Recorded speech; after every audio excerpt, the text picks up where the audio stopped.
again. This is Barbara, your host for another episode of Forever Young. And you are going to be so enamored with our guest today as she works in a branch of medicine in what we call medical marijuana. So that should spark your interest.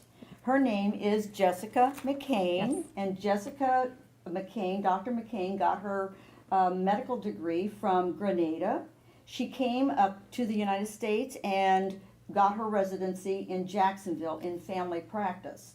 And I'm just going to ask you, Dr. McCain, do you have a family practice also along with your medical marijuana clinic? Yeah, so I actually operate two different clinics. We have our medical cannabis clinic in Port St. Lucie, which we're going to talk in a lot more detail today.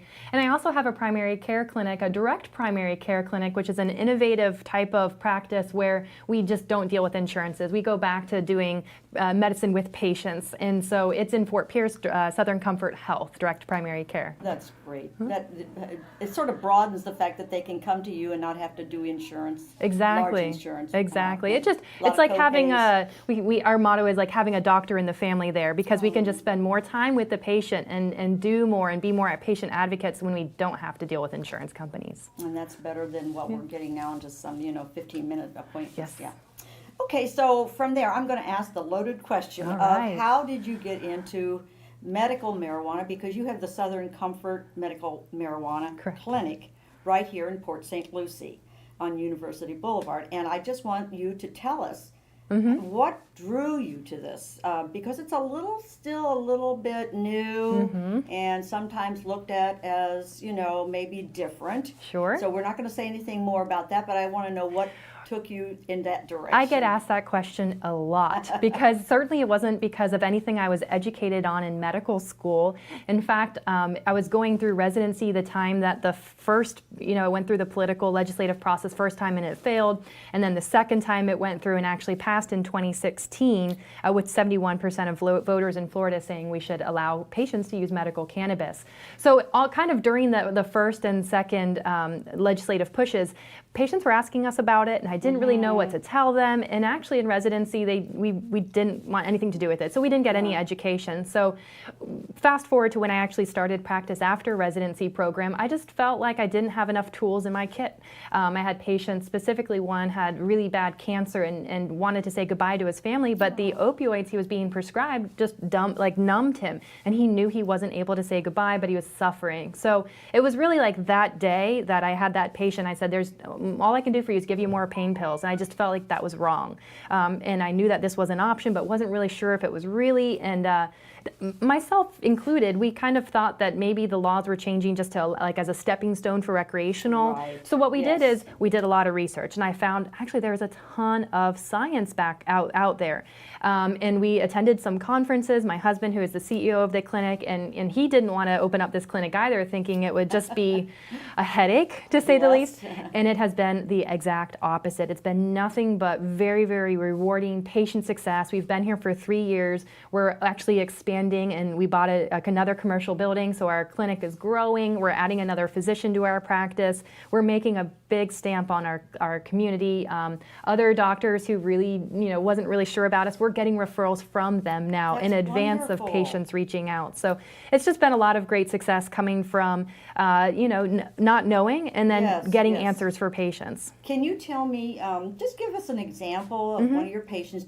You don't have to say their names, but we want that to be confidential. But give us an example of one of your patients that was needed something besides the Yeah, so we say that using medical marijuana or cannabis is more of like an integrative approach. We want to complement what other doctors are already using. So let's just talk about kind of what kind of patients come to us, right? Okay. The state of Florida had a list of 10 different conditions that are acceptable, but then also they give us physicians a little bit of leeway to certify patients outside of that list if they have similar debilitating conditions, meaning they're just as equally disabled, or maybe the pathology, the way the disease progresses is the same. So, for example, patients would come if they have HIV, if they have PTSD, multiple sclerosis, ALS, glaucoma, seizure disorder, cancers or other terminal conditions, Crohn's disease, for example. So for a lot of number of different reasons, majority of our patients have issues with chronic pain, anxiety and depression, and insomnia. And those are the three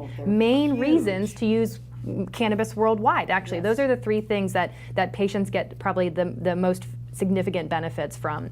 But to give you an example of our patients, and when physicians say that there's just not enough research, this is where I have a little bit of an issue with it. A lot of it is anecdotal. You can't put a price tag on quality of life. I mean, not a price tag, but you can't put like a study or a number necessarily. Right, So for exactly. example, patients who have Crohn's disease or inflammatory bowel diseases, they can't plan a trip to Miami without like planning where their restroom stops are going to be, right? Exactly. So we've got patients that are coming back to us. Number one, they're not using budesonide or steroids or Humira medications that are, have other, a list of other potential side effects. They're not using dangerous medicines. They're not counting their bathroom breaks. Their pain is controlled.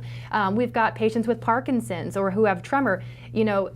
A gentleman who's like a professional golfer is embarrassed to bring a caddy because he can't even put the ball on the tee anymore. He comes in, first thing he says, "Dr. McCain, Rocksteady fired my caddy." Like it's the patients who That's are great. just feeling more the caregivers whose parents are having a better night's sleep, so they're getting better quality of life. Of course. We've had patients who are disabled, who are collecting checks on SSI, who are now returning to the workforce. We've had a number of patients who actually opened up their own businesses. We had just the first patient this morning, wife says, "Thank you, we're not getting divorced," right? Oh. There's patients who are playing, they're getting on the ground and playing with their children when before they couldn't even like get out of bed. So their pain is better, they're delaying surgeries. The examples are endless. And sometimes you're like wondering, well, is this just a placebo? Is this just, nobody can use the word miracle, but I mean, again, we had two patients who are on inpatient hospice and no other options, who came off and they got an extra year of life. Maybe another patient is still yes. surviving Right. where she was on hospice cancer. They discharged her because she's actually so much stronger than where she was before. So I've got tons of examples of patients who come back every day saying, it's just more so the quality of my life is better. And patients who are coming off of very bad medicines, we are fighting this opioid crisis. We are getting people off of their pain fentanyl patches. We've had a number of patients actually remove pain pumps because, cannabis actually seemed to do a little bit better than what the pain pills can do. that amazing? And really, we should be used with pain pills because it makes them more effective at lower doses. That's how we come off. So we should be working with pain management clinics and with oncologists Yes. because when cannabis is on board, they can go through their chemotherapies and beat that cancer. So we have a ton of examples of where it can be very, very useful. And we'll always take a look at charts without any cost to see if patients would be a good candidate. Well, one thing I wanted to say to our audience today is, I believe God made medicines, and we know that He did, in plants. And it goes back to the Garden of Eden that He wanted everything there in perfection. But as we have gone on into the generations, what we're doing is taking many of the plants from the rainforest, and many of our synthetic medicines have derived from that. So what we're looking for is something more natural, and I believe God made the earth and all the plants in the earth to help us. And Yes. I think the more we get back to a natural medicine and be more homeopathic, in our delivery system as far as physicians, we're going to be more healthy, right? Right, and absolutely, and the other thing is that science is catching up. Yes, they are. So cannabis has been documented to be used since 2700 BC. I love talking about the history of marijuana, why it has been so much propaganda with it. I love the whole history of it. But when we talk about the science and the technology that's here now, we can actually say what pathways, how does marijuana work, what receptors is it triggering? And it turns out that cannabis is actually triggering a lot of the same receptors that pharmaceuticals do. But it's kind of what we, in the pharmaceutical world, would be called a dirty drug because it takes a shotgun approach and it can hit from a number of different receptors. So let me just kind of simplify it. Most medical conditions are a combination of chemical imbalances, electrical imbalances, and Right. perception, just what you went through in life and what triggers you, right? Right. And we can use the example of anxiety and depression. So when you have that, people are prescribed anxiolytic medications, SSRIs, Right. basically to help serotonin, which is one of your happy chemicals, to linger around a little longer. Well, you have a natural cannabinoid system. They discovered this in the early 90s, and in 2003 it was actually understood that when your natural cannabinoid system is deficient because it's just stressed, it's been fighting disease, Exactly. downstream other chemicals start going awry. So now serotonin is low and people are depressed, adrenaline is overly high because it doesn't have that like barometer to tell how much to make. So all we're doing is using cannabis to supplement a natural deficiency. The body becomes at a better proper equilibrium with these natural chemicals, serotonin, noradrenaline, even dopamine. So it helps with that. If we look at pain, same thing. You have markers with cannabis that inflammatory markers go down. We've seen rheumatoid factors go down in patients, and that addresses the chemical. But what about the damage done? That's where other parts of cannabis like THC can be helpful to change the way you think about the pain, so you're not limited by it. The triggers that set people off, 4th of July, I always like July 5th. For example, July 5th is a good day for us in the clinic because that's the day we get thank you letters from the veterans, because they say, you know what, I was on the yard first time, I was on the yard enjoying those fireworks with my family, I wasn't in my office, I wasn't in my home, just kind of curled up. So this is what I'm saying. It actually helps address the chemical, when you have mental trauma, physical trauma, chemicals go awry, and you're just using your natural system and taking a supplement for like a vitamin supplement. Think about it that way, naturally, just to create that balance again. So I did want to ask you, we're in a COVID-19 crisis right now, and we've been in there since March of this year, which is 2020. And are you seeing more patients coming in with more stress, more suicidal? Absolutely. Oh, unfortunately, absolutely. This whole situation has brought in a lot of degree, but we're also seeing actually a lot of patients saying they're holding strong, they are doing good, they're fine. Again, quality of life still there. They're very happy they have access to this as a medication. So our patients are actually doing pretty well, even despite that we've had a patient yesterday say she had a loss of like 15 people in there during this throughout the nation. She's got other family around, but she's holding steady, and she's thankful to have this as an option to help her cope with it. And so it's been very helpful for that. There's actually been studies coming out of Israel. Israel is the hub of cannabis research, right? And there's been studies to show that the CBD can actually help regulate this what they call the cytokine storm, which is an over abundance of inflammatory that happens with cannabis with the COVID. So there's actually some data out there now coming out that cannabis can be helpful for that too. So sideline. Well, that's great. I just wanted to tweak it. Why do you think the medical professionals, the providers, the doctors, are so against it? Do you think it's because they didn't get the education? Absolutely. Absolutely. We got the same exact education that the public got with the propaganda. Until 1942, cannabis was actually in the PDR. PDR is a document or a booklet that gets sent to physicians that say, here's the medicine, here's how it's prescribed for every condition. Cannabis was in that until 1942 when it was removed, making it officially illegal. And then there's like these minimum sentencing laws for people who use cannabis.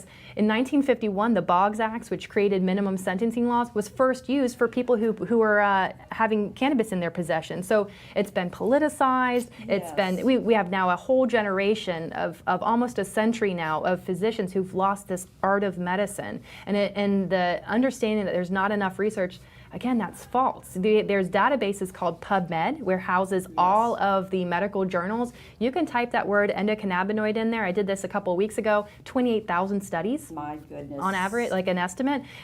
So there is plenty of research. You may have to look outside the United States. Even in the United States, there is some degree of research. The University of Mississippi has been doing it since the 70s. Do you know why? No. Because the U.S. government has 2 patents on marijuana showing its medical benefit. Oh my goodness. It expires in January of 2021. So we will see where the nation goes with medical marijuana when the government's patent ends. Dr. McCain, I just wanted to ask you one thing, because as patients do come here and you put them through looking at their medical records and knowing their medical history, where does that patient go from there when you sort of feel that medical marijuana would be beneficial for them? Sure, yeah. So I will tell you that over the past 3 years, we've made it very simple, and we like the idea of comforting, trying to create an environment that doesn't have any stigma. So when the patient leaves, they feel very comfortable with their experience. Excellent. So first of all, we require medical records. Not all physicians will do that, but by the state of Florida laws, you really need to have a debilitating condition that and what I mean by debilitating, just to step back on that one, it means that it affects the quality of your life. Maybe you don't have the same strength, maybe you can't perform the same activities that you used to, but you should have at least tried traditional therapies or conservative therapies first, and if they didn't work, then you're a candidate for medical cannabis. So we require medical records first. The second is that when you come into our office, what we really want to do is educate, because we are patient advocates.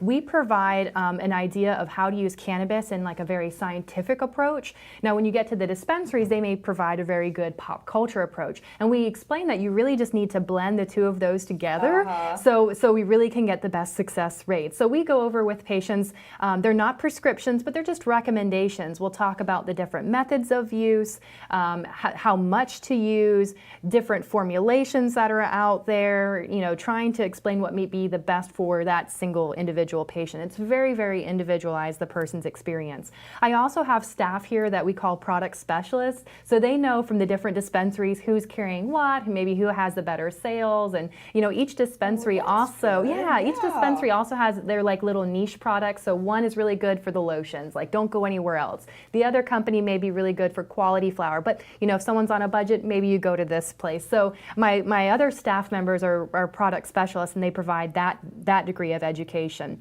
So in the state of Florida, you actually have to come to a physician every 210 days. That's every 7 months to get like a renewal on that recommendation. The state of Florida is pretty much wanting us to validate that you are consented, that you understand this is not FDA approved, it's experimental. They also are recording whether you are coming off of controlled substances, so there's like a yes or no box that we're recording. But even at follow-up visits, it's the time to fine-tune, because you can actually use cannabis for a number of different conditions, even for like acid reflux and asthma and things like that. Amazing, so isn't it? It is. Or topical things. We Yes. had a woman who had keloids, and now her scars are flat, or a woman who had lumps in her head and like don't know why or what from, but now they're flat. So goodness. we see kind of odd things like that we can relay to the next patient and help them. So we've seen now more than 3,000 patients. Hearing each story, we spend at least 20 minutes discussing what they've used, how much they use it, what their finances are.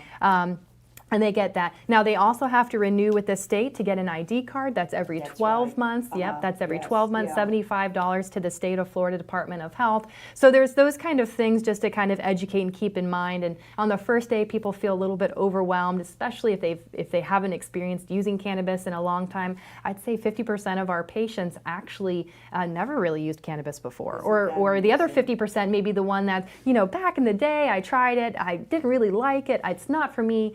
There's a lot of myths and that we have to expel when a patient comes here. So we talk a lot about that. Lots of frequently asked questions. Do you want me to go through some of those? Well, yes, but I don't want you to forget to, while we're on this interview, I want to know a little bit about CBD oil. So you can go to those questions, then let's jump to CBD, okay? Sure. Okay. Well, just to go over some frequently asked questions, a lot of our patients say, I have asthma, I have COPD, I can't smoke. Well, technically that's not a true contraindication. I have a lot of patients who actually use the inhalation methods because it does dry out excess secretions. It may actually cause them to cough, have a more forceful cough to get stuff out. Yes. They were using THC in the PDR that we talked about to treat asthma because it actually bronchodilates. It's like albuterol, so it opens up airways. So just because someone has a lung disease doesn't mean cannabis is not for them. But there are other methods. If you want to not use your lungs, that's fine. They've got drops under the tongue. They've got sprays you can put in your mouth or in your nose,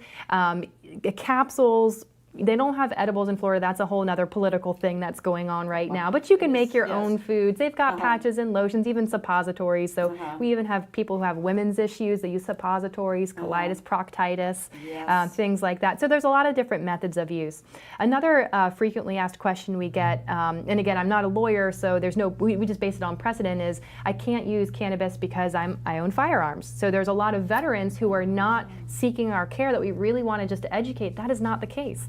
Our current Commissioner of Agriculture, Nikki Fried, actually carries both cards. She has a concealed carry and a marijuana card. So I really want to dispel that myth because you can still have your firearms in a concealed carry. That's a state law. Now, when you purchase a new firearm, this is where it gets tricky. We always want to be transparent. If you're buying from a dealer, you have to fill out a federal form that says, yes, true or false, I use an illicit drug, and that can prevent you from purchasing a new firearm. So there is that kind of fine line with it.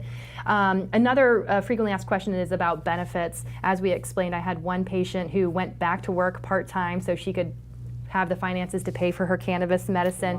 Social Security tried to take back her benefits. I actually wrote a letter to the patient, and at the end of the day, they granted her full benefits again because she's contributing back to society. So that's it. The Veterans Administration also say they will not kick patients out just because they're using cannabis. They just can't do it in their facilities, right? But of course, you're going to have some doctors still with their opinions.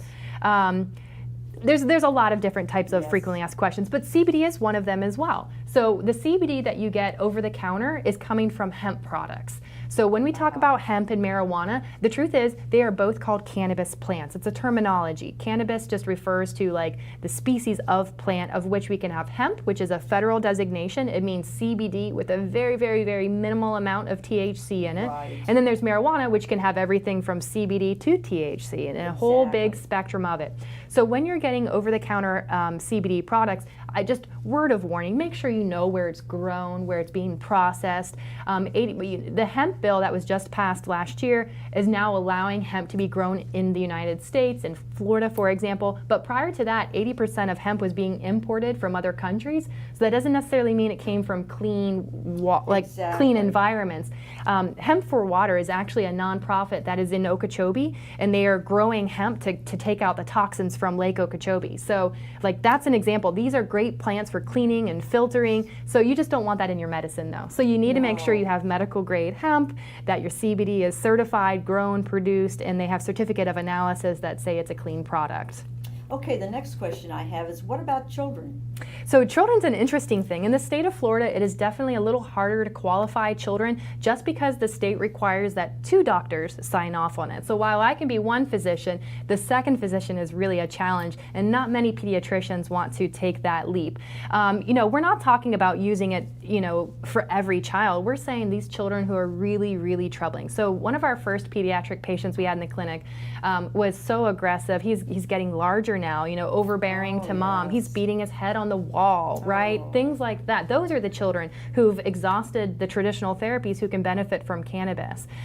Children sometimes actually need higher doses because their receptors are immature, so that's kind of another misconception. Yeah, so it's kind of Yes. interesting. The dosing is a little bit different for children, but certainly there's a lot of benefit for the ones that really are kind of getting to the end of their traditional therapies that they're using. And cannabis just allows them to participate more in speech therapy and allows them to participate in occupational therapy and not damage themselves, and less seizures. Like those are all really good things that we should not be depriving our pediatric patients for. No, I think it got started back for Yeah. epilepsy for Yeah, children, didn't it? Charlotte Figge, and in fact she just passed this year, but Charlotte Figge was kind of the poster child for using it Yes. with the seizure disorder. So still we have patients here who have seizure disorder. I'm just thinking of one gentleman with cerebral palsy. He's actually an adult and the parents care for him. He was having seizures like 6 times a day. Oh. He's a year and a half. We just saw him not too long ago. Hasn't had a seizure. Oh, isn't that wonderful? Yeah, and Praise he's God, and he's right? and actually that family's only using cannabis graded CBD. They're not. Yeah. They're not even into the medical marijuana, Yeah, right? no. So they're using the medical marijuana CBD products, but they're using that as their main base. They're minimally Exactly. using the Oh, I THC. see. Well, yeah. that's good because when you say THC, how much mind altering effects does that have on a person Good if they're into medical question. marijuana? Yeah, so yeah, this is really important because here's the other thing: is a lot of people are hesitant to come to us because they used it back in the day and they didn't like the way it Yes, made them yes. feel. And we have to think about safety. A lot of people ask, well, if I'm using cannabis, I only use it on the weekends or after work. I don't use it, and I say I don't want you to suffer in the daytime. So let's re-educate. Let's re-educate to say there's a safe way to use it. You drive with Xanax, you drive with your pain pills, right? That's You can right. use it responsibly, but there's actually a scientific strategy for it. So THC is mind altering, especially when it's heated up. So and we educate patients, you can actually eat the cannabis bud raw and it doesn't have psychoactive effects. What it does have is it has actually anti-cancer benefits, anti-inflammatory, anti-seizure protection, nerve control. So we encourage our patients even to eat it in a raw form because it's not psychoactive and can provide this additional benefit. Once you heat it up, you get chemical changes that actually now it becomes what we call psychoactive. It can lead to that high.